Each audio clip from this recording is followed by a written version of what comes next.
अस्सलामुअलैकुम नाज़रीन, मैं मोहम्मद असलम हुसैन सियासत की आलमी ख़बरों में आप सबका इस्तकबाल करता हूँ। पेश है दुनिया भर से आज की कुछ अहम खबरें। रूसी सदर पुतिन ने रूसी फौजदारी ज़ाब्ते में कानून की तरामीम पर दस्तखत कर दिए हैं, जिसकी वजह से तर्क वतन, लूटमार और रजाकाराना हथियार डालने की सजा को सख्त कर दिया गया है, जैसा कि रूसी खबरसां एजेंसी इंटरफैक्स ने रिपोर्ट दिया। हथियार डालने वालों को अब 3 से 10 साल तक कैद का सामना करना पड़ेगा। बगैर इजाज़त अपने फौजी अड्डे से निकलने वाले फौजियों को भी 10 साल कैद की सजा हो सकती है। फौजी या जंगी कार्रवाइयों में हिस्सा लेने से इनकार करने वालों को अब 3 साल कैद का सामना करना पड़ेगा। लूटमार के जुर्म में रूसी फौजियों को 15 साल तक कैद का सामना करना पड़ेगा। मुतअद्दिद रिपोर्टों से पता चला है कि रूसी फौजी यूक्रेन के मकबूजा इलाकों में बड़े पैमाने पर लूटमार में मसरूफ़ है। नया कानून रूस के ज़ाब्ता फौजदारी में नई इस्तिलाहात जैसे मुतहरिक कारी, मार्शल लॉ और जंग के वक्त को भी मुतारिफ कराता है।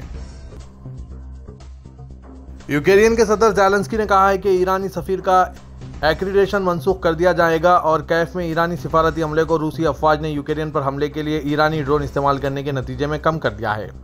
ज़ेलेंस्की ने गुज़श्ता रात एक वीडियो खिताब में कहा कि यूक्रेनी फोर्सेस ने इस तनाज़े में अब तक कुल 8 ईरानी साख्ता ड्रोन मार गिराए हैं।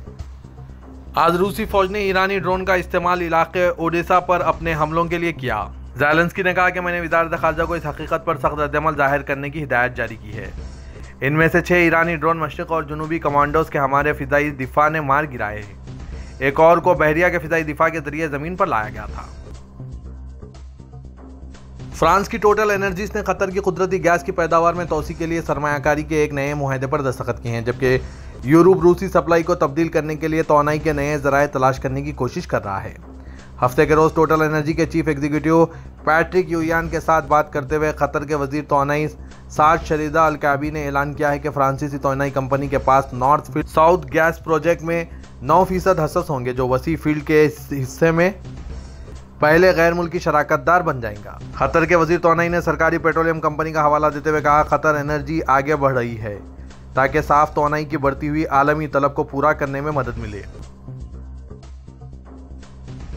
दुबई लैंड डिपार्टमेंट ने रिहायशों को निजी और मुश्तरका अपार्टमेंट्स और विल्लास में साथियों के रजिस्टर करने के लिए 2 हफ्ते का वक्त जारी किया है। तमाम मालिकान, किराएदारों, डेवलपर्स और प्रॉपर्टी मैनेजमेंट कंपनियों को 2 हफ्ते की आखिरी तारीख के अंदर दुबई रस्ट ऐप पर शरीक मकीनों को रजिस्टर करना होगा। दुबई लैंड डिपार्टमेंट की तरफ से जारी करदा सर्कुलर के मुताबिक अपने शरीक मकीनों को रजिस्टर करने के लिए ज़ाती तफसीलात और एमिरेट्स आईडी को शामिल करने समेत 8 कदमी अमल पर अमल करना ज़रूरी है।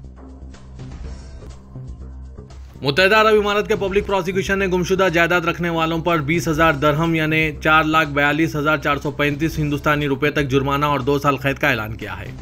2021 के विफाकी हुक्मनामे के कानून नंबर 31 के आर्टिकल 454 के मुताबिक जो कोई भी ऐसी जायदाद का मालिक है या इसे रखने की नीयत से रखता है जिसका इसके हक नहीं है, इसे सज़ा दी जाएगी। मुत्तहिदा अरब इमारात के कानून के मुताबिक किसी भी गुमशुदा या लावारिस जायदाद की तलाश करने वाला 48 घंटों के अंदर ऐसी जायदादें या रकम पुलिस को जमा करवाने का पाबंद है और इन पर मुल्कियत की कार्रवाई नहीं कर सकते। इस तरह के एक्ट की खिलाफ वर्जी मुजरिमाना जिम्मेदारी से मशरूत है। सऊदी अरब के वली अहद व वज़ीर दिफा शहजादा मोहम्मद बिन सलमान ने जर्मन चांसलर ओलफ शोल्ज का जिद्दा में इस्तकबाल किया है। सऊदी प्रेस एजेंसी के मुताबिक जिद्दा के खसरुल सलाम में हुए मुलाकात में 2 तरफा ताल्लुकात के फ़रोग़ पर बातचीत की गई। क़ब्ल गवर्नर मक्का मुकर्रमा शहजादा खालिद अल फैसल ने जिद्दा के किंग अब्दुल अजीज एयरपोर्ट पर जर्मन चांसलर का इस्तकबाल किया। सऊदी वज़ीर ख़ारजा शहजादा फैसल बिन फरहान ने हफ्ते को न्यूयॉर्क में जनरल असेंबली के सेशन के दौरान अक़वाम मुत्तहिदा के सेक्रेटरी जनरल एंटोनियो गुटेरेस से मुलाकात की है।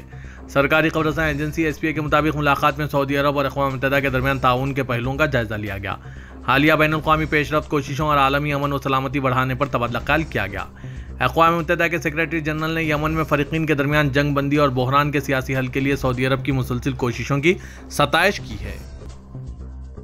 सऊदी अरब के 92वें यौमुल वतनी की खुशी में शिरकत करते हुए मुतअद्दिद अरब ममालिक ने अहम इमारतों और सयाहती मुकामात पर सऊदी परचम के रंगों से मज़यन कर दिया है। दुबई में बुर्ज खलीफा को सऊदी परचम से मज़यन करने के अलावा खुसूसी शौक किया गया, जिसे हाज़रीन ने बेहद पसंद किया है। सबक वेबसाइट के मुताबिक इसी तरह काहिरा में अहरामत मिस्र और काहिरा टावर को भी सब्ज़ रंग से सजा दिया गया। सऊदी यौमुल वतनी पर खुशी का इजहार किया गया। अर्दन में सऊदी अरब के साथ इजहार एकजहती करते हुए दारुल हुकूमत ओमान की अहम इमारतों के अलावा अब्दून पुल को सब्ज़ रंग से मज़यन कर दिया। ईरान में दौरान हिरासत खातून महिसा आमीना की हलाकत के वाक़े के खिलाफ हुए मुजाहरों में सिर्फ एक सूबे से 700 से ज़ायद मुजाहिरीन को गिरफ्तार किया गया है। अरब न्यूज़ ने ईरान के मुकामी तस्नीम न्यूज़ एजेंसी का हवाला देते हुए कहा कि सूबा गेलान के पुलिस चीफ जनरल अजीजुल्लाह मालिकी ने ऐलान किया है कि हंगामा आराई करने वाले 739 अफराद को हिरासत में लिया गया, जिनमें 60 ख्वातीन भी शामिल हैं। अलावाज़ी हफ्ते को ईरान के सदर इब्राहिम रईसी ने कहा है कि महिसा आमीना की हलाकत के खिलाफ हो रहे मुजाहरों से फैसलाकुन तौर पर निपटा जाएगा। पाकिस्तान के वज़ीर-ए-आज़म शहबाज शरीफ ने कहा है कि पाकिस्तान अमेरिका के साथ अच्छे ताल्लुकात का ख्वाह है। गुज़िश्ता हुकूमत के गैर ज़रूरी इक़दाम पाकिस्तान के खुद मुख्तार मफादात के लिए नुकसानदा थे। न्यूयॉर्क में अमेरिकी खबरसां इदारे एसोसिएट प्रेस को दिए गए एक इंटरव्यू में उन्होंने कहा कि पाकिस्तान अमेरिका के साथ अच्छे और पुरजोश ताल्लुकात चाहता है। गुज़िश्ता हुकूमत ने इस सिलसिले में जो कुछ किया वो सब गैर ज़रूरी था और यह पाकिस्तान के खुद मुख्तार मफादात के लिए नुकसानदा था। यह सब कुछ पाकिस्तान के अवाम की तवक्कुआत के मुताबिक नहीं था। हिंदुस्तान के कांग्रेस लीडर दिग्विजय सिंह ने हफ्ते को कहा कि राष्ट्रीय स्वयंसेवक संघ के सरबराह मोहन भगवत ने बिल्किस बानो और मोहम्मद अखलाक के घर जाना चाहिए अगर वो मुस्लिम कम्युनिटी का एतमाद जीतना चाहते हैं। भगवत ने इस हफ्ते के शुरू में दिल्ली में एक मस्जिद और मदरसे का दौरा किया था। आरएसएस के सरबराह की जानिब से अक़लियती बिरादरी के बारे में पूछे जाने पर दिग्विजय सिंह ने कहा कि अगर वो इनका एतमाद हासिल करना चाहते हैं तो इन्हें 2015 में लिंचिंग के एक वाक़े का शिकार हुए मोहम्मद अखलाक और गैंगरेप की शिकार बिल्किस बानो के ख़ानदान से मिलना चाहिए। उन्होंने दावा किया कि भगवत के मस्जिद के दौरे से कांग्रेस लीडर राहुल गांधी की भारत जोड़ो यात्रा का असर जाहिर होता है। हिंदुस्तान की रियासत तेलंगाना के जमात इस्लामी के सदर मौलाना हामिद मोहम्मद खान ने रियासत और मुल्क के मुख्तलिफ मुकामात पर PFI के खिलाफ NIA और ED के छापों की सख्त मजम्मत की और कहा कि इल्ज़ामात का मकसद बिलवास्ता तौर पर मुसलमानों में खौफ पैदा करना और हौसले पस्त करना है। मरकजी हुकूमत फाशिस्ट अनासिर के कंट्रोल में है और जमहूरी इदारों, इंसानी हुकूक के कारकुनों और सहाफ़ियों को निशाना बनाकर नेक लोगों की आवाज़ को ख़त्म करने की कोशिश की जा रही है। उन्होंने कहा कि हुकूमत ऐसे अनासिर और तंजीमों को गैर इलानिया सरपरस्ती फराहम कर रही है जो न सिर्फ नफरत और तशद्दुद में मुलविस है बल्कि खुलेआम दहशतगर्दी को फ़रोग़ दे रहे हैं।